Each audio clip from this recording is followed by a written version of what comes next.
یہ اونٹ خریدا ہے، تو کہا گھر چلیے، جو آپ نے رقم ادا کی ہے وہ رقم واپس لے لیجئے۔ وہ صحابی حیرت سے منہ تکتے رہ گئے، کہا یار سودا ہو چکا تھا، رقم مل چکی تھی، تمہارا اونٹ میں نے قبضہ کر لیا تھا، اب تم نہ بھی بتاتے تو سودا تو ہو گیا تھا، میں لے کے بھی نکل گیا تھا، تم نے بتایا کیوں؟ سنے وہ صحابی کیا کہتے ہیں، صحابی کہتے ہیں دراصل بات یہ ہے کہ مصطفیٰ کا غلام ہوں، بات یہ ہے کہ آقا کا غلام ہو، اور میرے آقا فرماتے ہیں اگر دھوکہ دے کر اپنا مال بیچو گے اللہ کے فرشتے تم پر لعنت برسائیں گے، میں فرشتوں کی لعنت کا شکار نہیں بننا چاہتا۔ یہ صحابہ کی زندگی کا ایک اثر تھا جو حضور کی زندگی سے انہوں نے حاصل کیا۔ اللہ کے رسول صلی اللہ علیہ وسلم کے ایک صحابی حضرت ابو ہریرہ رضی اللہ تعالیٰ، ایک آدمی کو دودھ میں پانی ملاتا دیکھ رہے تھے، دودھ میں پانی ملا رہا ہے تو رونے لگے، حضرت ابو رونے لگے، کسی نے دیکھا پوچھا آپ کیوں رو رہے ہیں؟ تو کہا وہ دودھ میں پانی ملا رہا نا اس لیے رو رہا ہوں۔ تو کہا وہ ملا رہا ہے آپ کو کیا تکلیف ہے؟ تو کہا جو عذاب میں نے سنا ہے نا وہ عذاب سوچ سوچ کے رو رہا ہوں کہ یہ عذاب برداشت کر پائے گا۔ اتنے میں وہ دودھ والا بھی آ گیا، حضور کیا بات ہے؟ تو اس کو بتایا، تو کہا حضور عذاب کیا ہے؟ تو کہا جب قیامت کے دن اللہ کے سامنے جائے گا نا تو اللہ تیرے سامنے یہی دودھ رکھے گا اور اللہ فرمائے گا کہ دودھ اور پانی کو الگ الگ کر، دودھ پانی کو الگ الگ کر۔ اس نے کہا حضور یہ تو ممکن نہیں ہے۔ تو کہا تیرا جہنم سے نکلنا بھی ممکن نہیں ہے، تیرا دوزخ سے نکلنا بھی پھر ممکن نہیں ہے۔ وہ اخلاق تھے صحابہ کرام کے۔ حضور علیہ السلام نے جس انداز سے صحابہ کی تربیت فرمائی تھی تو انہوں نے اپنی زندگی کے اندر حضور کی وہ زندگی کو لے آئے۔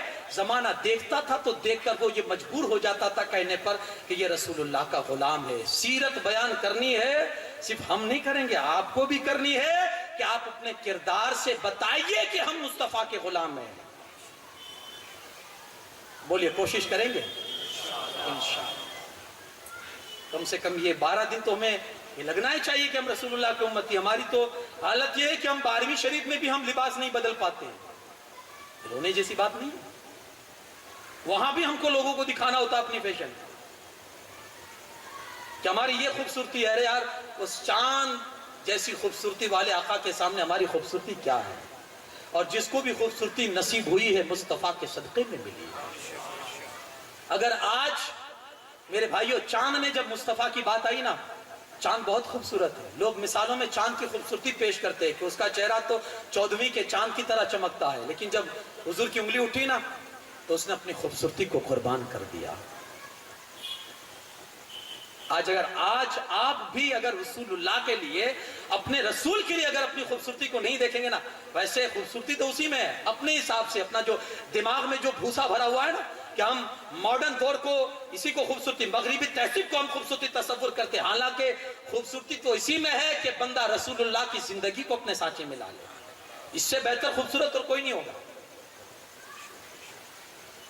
تو پہلی چیز سیرت بیان کرنے کی بات لمبی ہو گئی، وہ یہی ہے کہ آپ اپنے انداز سے بتائیے کہ ہم مصطفیٰ کے غلام ہیں۔ آپ کا انداز ایسا ہونا، یہ سیرت ہے، سمجھ گیا آپ؟ یہ سیرت ہے۔ میں نے بزرگوں کے اقوال اور بزرگوں کی زندگی آپ کے سامنے۔ دوسرا طریقہ سیرت بیان کرنے کا، اور وہ یہ ہے کہ جہاں کہیں بھی موقع ملے، کوئی بھی وقت ہو، کوئی بھی مجلس ہو، کوئی بھی جگہ ہو، آپ بار بار ہر جگہ مصطفیٰ کریم کا ذکر کرتے رہیے، جہاں بھی موقع ملے۔ وہ ذکر نہیں بند ہونا چاہیے آپ کو، جہاں بھی موقع ملے رسول اللہ کا ذکر عام کرتے رہیے۔ حضور کا ذکر جتنا عام ہوگا سمجھ لیجئے حضور کی سیرت کا پرچار ہوگا۔ اور صحابہ نے یہی ہم صحابہ کی زندگی سے ہمیں میسج ملا۔ صحابہ کرام جگہ جہاں بھی ہوتا رسول اللہ کا ذکر، ہر وقت رسول اللہ صلی اللہ علیہ وسلم کا ذکر کرتے رہتے۔ صحابہ کرام کی یہ عادت کریمہ تھی، آپ دیکھیں بلکہ اللہ خود رسول اللہ کا ذکر کرتا ہے۔ یہ ذکر سنت الہی ہے۔ آپ قرآن پڑھیے نا، پورا قرآن اگر آپ دیکھیں تو ذکر مصطفیٰ میں ہے، نعت مصطفیٰ ہے۔ اگر تبت یدا ہو تو وہ بھی نعت مصطفیٰ ہے، قل هو اللہ احد ہو تو وہ بھی نعت مصطفیٰ ہے۔ قرآن اللہ نے نعت مصطفیٰ میں اتارا۔ تو ذکر مصطفیٰ جب بھی وقت ملے کرتے رہیے۔ آپ کو میں ایک دو مثالیں دوں اس کی۔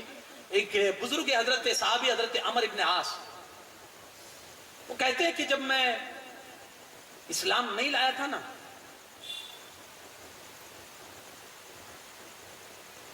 وہ کہتے ہیں اگر کوئی مجھ سے یہ پوچھے کہ رسول اللہ صلی اللہ علیہ وسلم کا چہرے مبارک کیسا ہے تو میں نہیں بتا سکوں گا.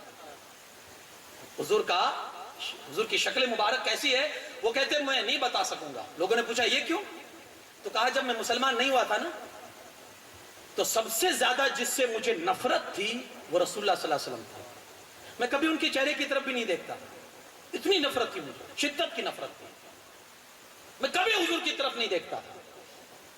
اور جب مسلمان ہو گیا تو اس چہرے سے زیادہ مجھے کوئی پسند تھا ہی نہیں.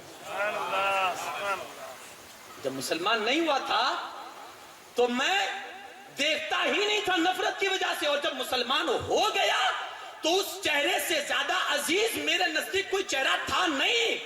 لیکن مسلمان ہونے کے بعد میں نے کبھی بھی نظر بھر کے رسول اللہ کو نہیں دیکھا، کیونکہ میری آنکھ ٹکتی ہی نہیں تھی رسول اللہ کے چہرے پر. حضور کے رعب کی وجہ سے، حضور کے جلال کی وجہ سے میں دیکھ ہی نہیں سکتا تھا. اس لیے اب کوئی بھی مجھ سے پوچھے نا تو میں رسول اللہ کا چہرہ نہیں بتا.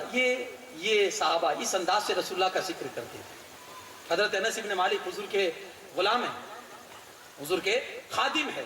ان کی ماں حضرت ام سلیم نے جب بہت چھوٹے تھے نا تو لا کر حضور کی بارگاہ میں پیش کر دیا، یا رسول اللہ صلی اللہ علیہ وسلم اسے اپنی خدمت میں رکھے، میں آپ کو وقف کر کے جا رہی ہوں.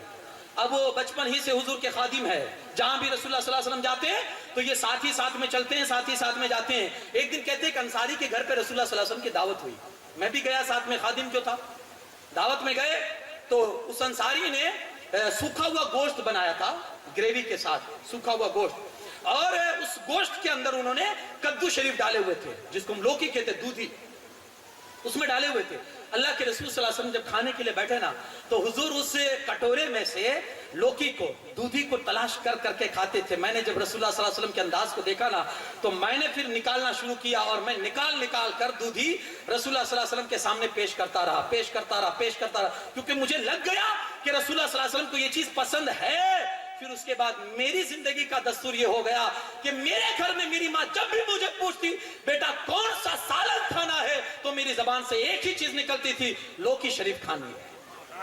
کیوں؟ رسول اللہ کو پسند تھا، وہ سالن حضور کو پسند تھا. یعنی صحابہ نے رسول اللہ کی پسند کے سامنے اپنی پسند کو قربان کر دیا. یارو عادتیں نہیں بدلی جاتی، عادتیں نہیں بدلی جاتی. صحابہ نے حضور کے لیے اپنی عادتوں کو بدل دیا تھا. یہ بھی ایک سیرت کا پہلو ہے، اور اس انداز سے بھی اسلام کی خدمت ہو سکتی ہے. صحابی اللہ کے رسول صلی اللہ علیہ وسلم کی بارگاہ میں حاضر ہوئے، سلام کیا، حضور نے چہرے مبارک گھما لیا، سلام کا جواب نہیں دیا. تو بڑے سخت پریشان ہوئے کہ آج حضور علیہ الصلوۃ والسلام ناراض ہیں مجھ سے. تو جس طرف حضور نے رخ کیا تھا، رخ انور، وہ صحابی اس طرف آئے اور وہاں جا کر سلام کیا. اللہ کے رسول صلی اللہ علیہ وسلم نے اب بھی جواب نہیں دیا اور وہاں سے چہرہ گھما کے اس طرف کر لیا. پریشان ہے، 3 مرتبہ سلام ہوا، جواب نہیں ملا. تو اپنے ساتھیوں سے پوچھتے ہیں آج حضور علیہ الصلوۃ والسلام اتنے سخت مجھ سے ناراض کیوں ہیں، اتنے سخت مجھ سے ناراض کیوں ہیں؟ تو کسی صحابی نے کہا تمہارے ہاتھ میں سونے کی انگوٹھی ہے نا، اس لیے لگتا ہے حضور تم سے ناراض ہے. مرد کے لیے سونا حرام ہے، وہ رات والا سونا نہیں، آج ہی سے آپ جاگنا شروع کر دیں. نہیں، وہ گولڈ جسے کہتے ہیں، سونا چاندی والا سونا مرد کے لیے حرام ہے. پھر آپ کی شادی ہو یا سگائی ہو، ہے نا. حضور کے لیے اتنا تو کر سکتے ہیں نا کہ میرے رسول کو پسند نہیں ہے تو وہ چیز ہم نہیں لا سکتے اپنی زندگی میں. اگر آپ آج رسول اللہ کے لیے قربانی دیں گے نا تو پھر انشاءاللہ اللہ اس رسول کے صدقے آپ کو جنت عطا کرے گا نا. تو وہاں پھر سونا ہی سونا ہے، سونا ہی سونا ہے. تھوڑی تو قربانی دیجیے یار، قوم کو دکھانے کے لیے، پریوار کو دکھانے کے لیے، لوگوں کو خوش کرنے کے لیے. میرا گلا بڑا اچھا لگتا ہے جب میں چین پہنتا ہوں. اب تو لوگوں کی عجیب صورت ہے کہ جب چین بھی پہنیں گے تو 2 بٹن کھول کے پہنیں گے تاکہ لوگوں کو لگے کہ بڑا یہ کیپیبل آدمی لگتا ہے. اس کو یہ نہیں لگتا کہ رسول اللہ صلی اللہ علیہ وسلم کتنا سخت ناراض ہو رہے ہوں گے قبر انور میں. لوگوں کو خوش کرنے کے لیے اپنے رسول کے دل کو تکلیف پہنچائے آدمی، وہ بھی تھوڑی دیر کی خوشی کے لیے لوگوں کی. اور لوگ کس کو اچھا کہیں گے یار؟ یہی ہے جو آپ کے منہ پر آپ کا سونے کا لوکیٹ دے کر آپ کی تعریف کریں گے، لیکن تھوڑا سا ہٹنے کے بعد پھر وہی لوگ آپ کی برائی کریں گے. مال دیا ہے تو دکھاوا کتنا کرتا ہے ان کے لیے، جن کا سامنے الگ منہ ہے پیچھے الگ منہ ہے، ان کو دکھانے کے لیے آپ پہنتے ہیں. اللہ کے رسول صلی اللہ علیہ وسلم نے منہ پھیر لیا. صحابی نے کہا یہ آج حضور ناراض کیوں ہے؟ کہا لگتا ہے تمہارے جو ہاتھ میں انگوٹھی ہے سونے کی، حضور اسی سے ناراض ہوں گے اور اسی وجہ سے شاید حضور علیہ السلام نے اپنا چہرہ گھما لیا ہے. صحابی نے فوراً انگوٹھی نکالی اور انگوٹھی پھینکی. مجلس لگی ہے، چلی. مجلس جب ختم ہوئی سارے صحابہ اٹھ کر جانے لگے، وہ صحابی بھی اٹھے اور چلے نکلے. تو ایک صحابی نے کہا اب تو انگوٹھی اٹھا لو، تمہارے لیے حرام ہے، تمہاری بیوی کے لیے تو حرام نہیں ہے نا، جا کر اپنی بیوی کو دے دو، قیمتی چیز ہے، سونا ہے. تو کیا کہتے وہ صحابی؟ سنو، کہتے ہیں جس چیز کو میرے آقا نے ناپسند کر کے پھینک دیا، اب میری غیرت یہ گوارا نہیں کرتی کہ اس چیز کو میں اٹھا لوں. یہ صحابہ کی یہ اس طرح سے صحابہ کرام حضور کا تذکرہ کرتے تھے اور حضور کی محبتوں کو بتاتے تھے کہ یہ محبت ہے. اس طرح سے بھی رسول اللہ کی سیرت بیان ہوتی ہے. جہاں بھی موقع ملے حضور کی سیرت بیان کرے، جہاں بھی وقت ملے. صحابہ کرام یار کس انداز سے رسول اللہ صلی اللہ علیہ وسلم سفر میں ہے تو حضور کی یاد، حضر میں ہے تو حضور کی یاد، مکہ میں تھے تب بھی رسول اللہ کا ذکر ہے، مدینہ میں ہے تب بھی رسول اللہ کا ذکر ہے. جہاں موقع ملا، جہاں فرصت ملی. جب بلکہ مجھے حضرت ابو بکر صدیق کا ایک واقعہ یاد آ گیا. اللہ کے رسول صلی اللہ علیہ وسلم نے اپنی انگوٹھی نکال کر حضرت ابو بکر کو دی. یہ تفسیر کبیر میں یہ واقعہ ہے. تو کہا ابو بکر اس میں اللہ کا نام لکھا کے آؤ، نقش کرا کے آؤ.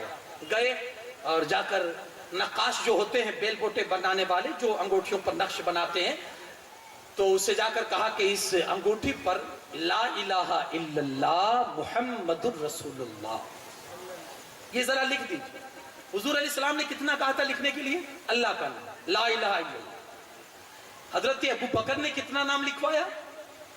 لا الہ الا اللہ محمد الرسول اللہ. لیکن جب انگوٹھی لینے گئے، ڈیلیوری کا ٹائم آیا، انگوٹھی لینے گئے تو کیا دیکھتے ہیں کہ اس میں تو لکھا ہے لا الہ الا اللہ محمد الرسول اللہ ابو بکر صدیق، یعنی تینوں لکھے ہوئے ہیں.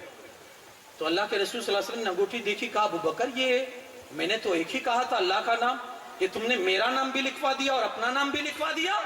عرض کرتے یا رسول اللہ صلی اللہ علیہ وسلم میں نے میرا نام تو نہیں لکھوایا لیکن آپ کا نام میں نے ضرور لکھوایا ہے. کہا کیوں؟ کہا یا رسول اللہ صلی اللہ علیہ وسلم میں نے مناسب نہیں سمجھا کہ جہاں خدا کا ذکر ہو رسول اللہ کا ذکر نہ ہو. خدا کا ذکر کرے، ذکر مصطفیٰ نہ کرے، ہمارے منہ میں ہو ایسی زبان خدا نہ کرے. صحابہ کا انداز تو یہ تھا، جہاں خدا کا ذکر وہاں مصطفیٰ کا ذکر. وہ چھوڑتے ہی نہیں، وہ چکتے ہی نہیں تھے. جہاں موقع ملا رسول اللہ کا ذکر شروع کر دیتے تھے. تو یہ بھی ایک میلاد بھی ہے اور سیرت بھی ہے. اس انداز سے بھی آپ جہاں بھی ہو رسول اللہ کا ذکر ہے. اور یہ صحابہ کی سنت مبارکہ ہے. تو حضرت ابو بکر نے حضور میں نے مناسب نہیں سمجھا اللہ کے نام سے آپ کے نام کو جدا کروں. تو کہا ابو بکر اپنے نام کو کیوں لکھوایا؟ یا رسول اللہ صلی اللہ علیہ وسلم میں قسم کھا سکتا ہوں کہ میں نے اپنا نام نہیں لکھوایا. اتنے میں جبرائیل امین بارگاہ رسالت میں حاضر ہوتے ہیں. عرض کرتے یا رسول اللہ صلی اللہ علیہ وسلم ابو بکر نے خدا کے نام کے ساتھ آپ کا نام جدا کرنا پسند نہیں کیا تو خدا نے آپ کے نام کے ساتھ ابو بکر کا نام جدا کرنا پسند نہیں کیا. یہ وہ ہے جو اللہ کے نام کے ساتھ کبھی ذکر مصطفیٰ الگ نہیں کرتے تھے. ان کا ذکر عام ہو ہی جائے گا، شاد ہر ناکام ہو ہی جائے گا. تو ذکر مصطفیٰ کرتے رہے. یہ وہ غذا ہے نا کہ انشاءاللہ جب آپ کریں گے نا تو انشاءاللہ سکون ملے گا آپ کو. جتنا ہمارے نبی کا نام لیں گے نا آپ دیکھیں سکون ملے گا، سکون کی دولت ملے گی. بلکہ میں ایک واقعہ آپ کو بتاؤں. ایک بزرگ تھے پاکستان میں، شاہ ابو البرکات شاہ صاحب، یہ اعلیٰ حضرت کے خلیفہ ہیں پاکستان میں تھے. جب سکرات کا عالم ان کا ہوا نا، نزا کا عالم، آخری لمحات جب ان کے تھے تو آپ نے کسی اپنے مرید سے کہا کہ یار کوئی مدارج النبوت، شاہ عبدالحق محدث دہلوی کی ایک کتاب ہے، بڑی ضخیم کتاب ہے 2 جلدوں میں، مدارج النبوت، جس میں آقا کریم صلی اللہ علیہ وسلم کے معجزات کا ذکر ہے، حضور علیہ الصلوۃ والسلام کے معجزات کا ذکر ہے. یہ کتاب انہوں نے منگوائی شاہ ابو البرکات نے, اور اپنے کسی شاگرد یا مرید سے کہا کہ جو اس میں حضور کے معجزات ہیں نا ذرا اس سے پڑھو, کیونکہ جب تک تم پڑھتے ہو نا میرے دل کو سکون ملتا ہے. حضور کا ذکر جتنا کرو گے دل کو سکون ملے گا. کسی نے مجنوں کو دیکھا دریا کے کنارے ریت پر اپنی لیلا کا نام لکھ رہا ہے, لکھتا ہے مٹاتا ہے, لکھتا ہے مٹاتا ہے. تو کوئی گزرا, کہا ابے بیوقوف کیا کر رہا ہے؟ کہا لیلا کا نام لکھتا ہوں مٹاتا ہوں. کہا اس سے ہوتا کیا ہے؟ کہا دل کو سکون ملتا ہے. کیا کہا مجنوں نے؟ دل کو, لیلا کا نام لکھتا ہے مٹاتا ہے تو دل کو سکون ملتا ہے. ارے نادان, جب ایک مجنوں کو لیلا کا نام لکھنے سے سکون ملے گا تو ہم امتیوں کو رسول اللہ کا نام لینے سے سکون کیسا نہیں ملے گا؟ جتنا آپ نام لیں گے یقین مانیے اتنا ہی آپ کی زندگی میں سکونیت آئے گی, اتنا ہی آپ کو سکون نصیب ہوگا. بلکہ میں تو کہوں گا رسول اللہ کا ذکر تو وہ ذکر ہے, زمین ہو یا آسمان ہو, مکی ہو یا لامکہ ہو, جہاں کہیں بھی آپ دیکھیے, عرش ہو کہ فرش ہو, جہاں کہیں بھی دیکھیے مصطفیٰ کا ذکر ہوتا ہے. صبح قیامت تک ہوتا رہے گا. جس کو ہمارا اور تمہارا امام کہتا ہے عرش پہ تازہ چھیڑ چھاڑ, فرش پہ طرفہ دھوم دھام, کان جدھر لگائیے ان کی ہی داستان ہے. وما علینا الا البلاغ. السلام علیکم.